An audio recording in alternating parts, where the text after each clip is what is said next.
के समान बुद्धि उसको प्राप्त हो जाती है।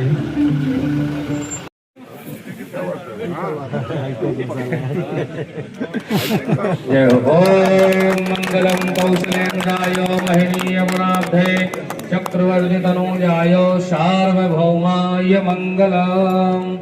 ओम भूर्भुवः स्वः श्रीसुरभ्यै नमः।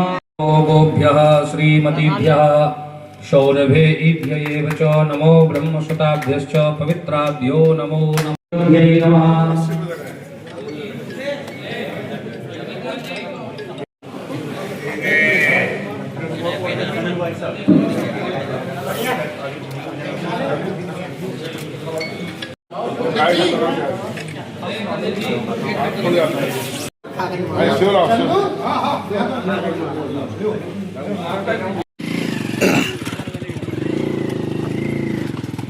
और हमारे एक बार हम सब भी अपने स्थान पर तालियों से समस्त अतिथियों का स्वागत करें। जीते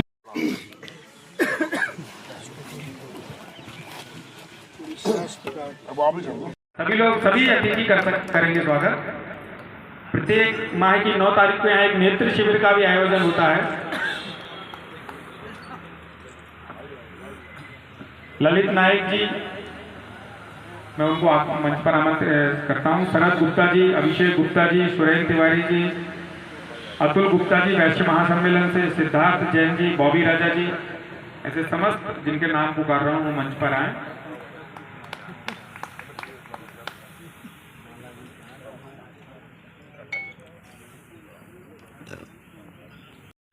इस बहुत ही पुरानी सुंदर गौशाला के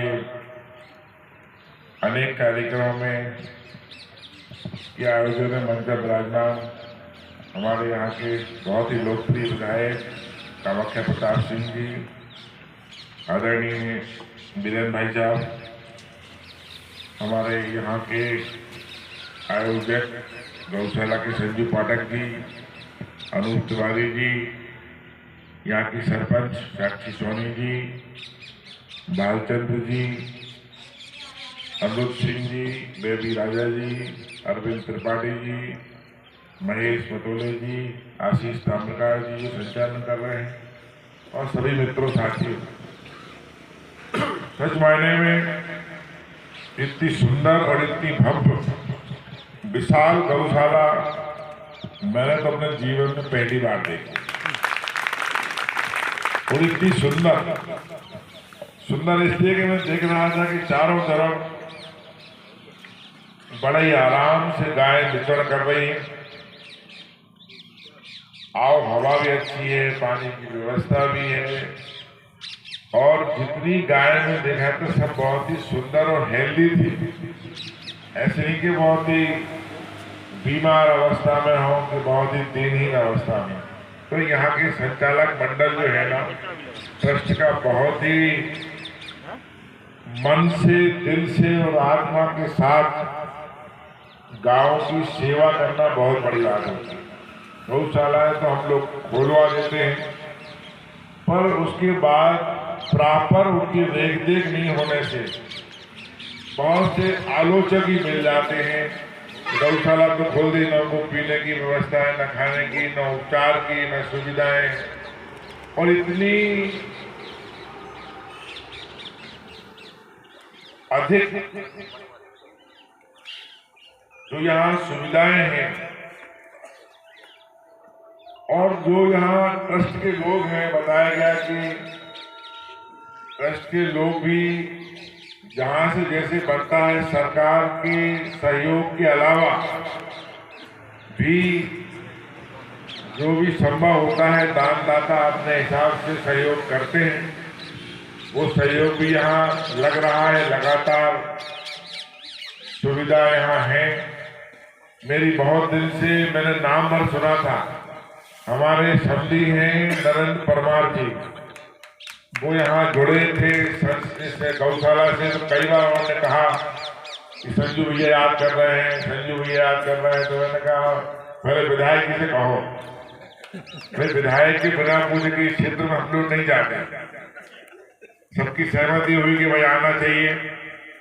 संयोग से आज हमारा एक कार्यक्रम खजुराहो में भी है, बारी बारी खेलेंगे। वहाँ मुख्यमंत्री जी भी आ रहे हैं, भारत सरकार, भारत के सर्वोच्च न्यायालय के चीफ जस्टिस भी आ रहे हैं। जज साहब की शादी है बेटी की उनकी। तो ये बहुत ही अच्छा अवसर है। और आज यहाँ 45 लाख की लागत से जो भूमि पूजन हुआ है, खास करके हम देखते हैं कि बहुत सारी गौशालाओं में उनको उपचार की व्यवस्था नहीं रहती और धीरे धीरे कोई भी छोटा सा घाव उनको लग जाता है तो इतना बड़ा हो जाता है कि फिर वो बच ही नहीं पाता। तो ये बहुत ही अच्छी सोच रही होगी आपके सभी ट्रस्ट वालों की और जो दानदाता है सेठ जी की, कि वो यहाँ गौ के उपचार के लिए ही पर्टिकुलर एक बहुत बड़ी अस्पताल जो आज भूमि पूजन में खुलेगी, तो उससे आपकी सेवा। और भाई साहब, आज बुंदेलखंड गौशाला में किस चीज़ का कार्यक्रम? आज बुंदेलखंड गौशाला में एक छतरपुर के बहुत बड़े भामाशाह मान लीजिए आदरणीय राजेश गंगले जी, उनने अपने माताजी पिताजी की स्मृति में 180 गौवंश का विथ कंक्रीट सीमेंट डाल के गौवंश के लिए एक शेड बना दिया है। तो एक तो उसका लोकार्पण था। दूसरा, इस संस्था के सम्माननीय पूर्व अध्यक्ष दलित मित्र सेठ, महाराष्ट्र सरकार ने उन्हें दलित मित्र की उपाधि दी थी। ऐसे आदरणीय सुंदरलाल जी गुप्ता, वो हमारे यहाँ के पूर्व अध्यक्ष रहे। उनका बुंदेलखंड गौशाला समिति में किसी भी जो है संस्था या ट्रस्ट में जो महापुरुष होते हैं, ऐसे एक महापुरुष के प्रति बुंदेलखंड गौशाला समिति ने श्रद्धांजलि अर्पित की उनके। तो जो आज अस्पताल का भूमि पूजन हुआ है, गौ हॉस्पिटल, इसके लिए इसका नाम दलित मित्र सेठ सुंदरलाल गुप्ता जी के नाम से गौ चिकित्सालय केंद्र का एक भूमि पूजन किया गया आदरणीय मंत्री जी के द्वारा।